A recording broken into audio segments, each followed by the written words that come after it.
Hello everyone, so my 12th Doctor 5-inch figures turned up, so I'm going to do my review of them. First off, we are going to start with the box, because obviously everyone's going to want to see what the box looks like. It's actually quite a nice look. It's again something a bit new, something a bit different, plenty of information on the back. And it's a little scan me thing here for more Doctor Who fun. I haven't scanned that yet.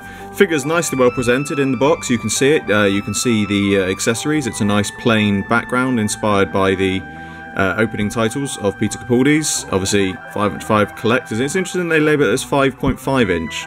They've obviously decided to round up and give it its proper height. Collector series, obviously 12th Doctor collector figure, Underground Toys. This is made by, which is interesting. I thought this was being made by Character Options, not Underground Toys. So that presents an interesting point, although it does say here Underground Toys, and then it's also got Character Options. Now, I do know that they work together sometimes, and it does say that I'm not sure what that means, but MFGD by Character Options manufactured, I'm guessing. So that actually explains it then. Obviously it's been manufactured, it's been made by Character Options, but it's under the Underground Toys license. Either way, it's certainly a nice box and display. The only thing that I feel lets it down slightly is you could have had like the opening doors on it, like you have on the Time of the Doctor set. Just purely because it's a nice little extra that you can have on it, and then obviously you can open it and there's more information on the inside and it reveals the figure. But that's just what I would have done, but obviously people are more interested in what's inside the package. So let's get on to that.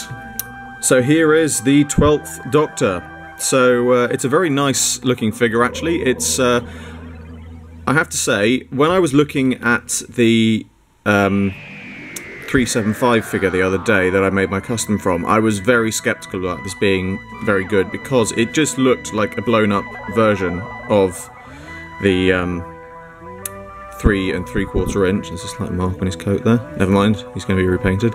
Yeah, it's very nice. It does, as many people have asked, he does have the red lining of his coat. It's obviously just painted on the inside, and it looks like it's only, you can see, it only looks like it's painted to the bit that shows. But it's a nice little touch to have, even if you don't really see it.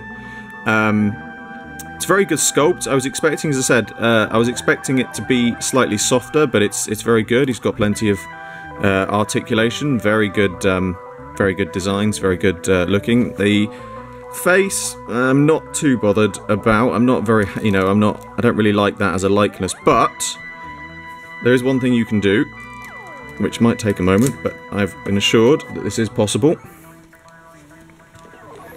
Now, personally, I think that looks much better.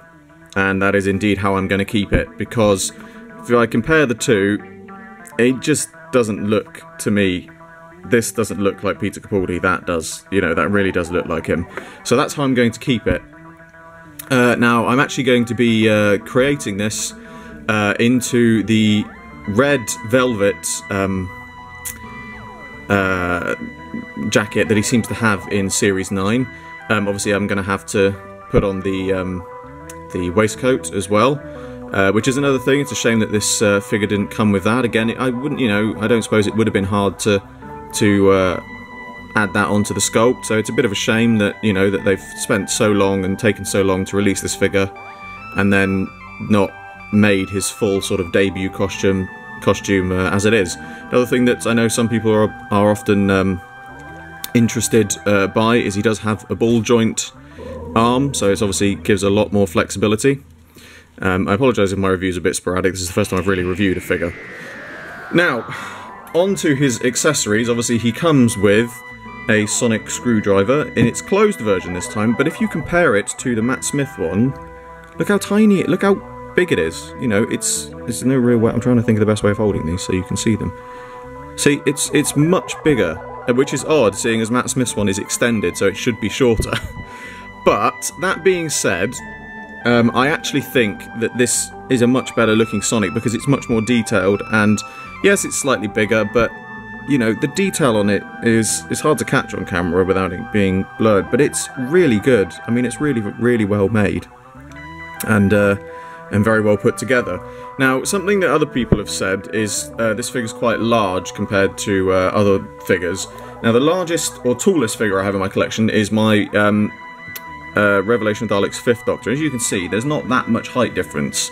Maybe there was one before I swapped the heads, but you know, it does fit in well with everything else, and I'm very, you know, I think it's definitely, despite saying 5.5 inch, obviously I'm guessing that's their rounding up, it does fit in with the rest of the 5-inch range. So overall, it's a very good figure. I would recommend getting it. I would personally recommend changing the heads. As I said, I don't really feel that head really suits the 12th Doctor. It just doesn't, to me, it just doesn't look like Peter Capaldi. That one is a much better likeness. So I'll just bring the box in for the final closing shot. That is my review of this figure. I hope you all enjoyed this video.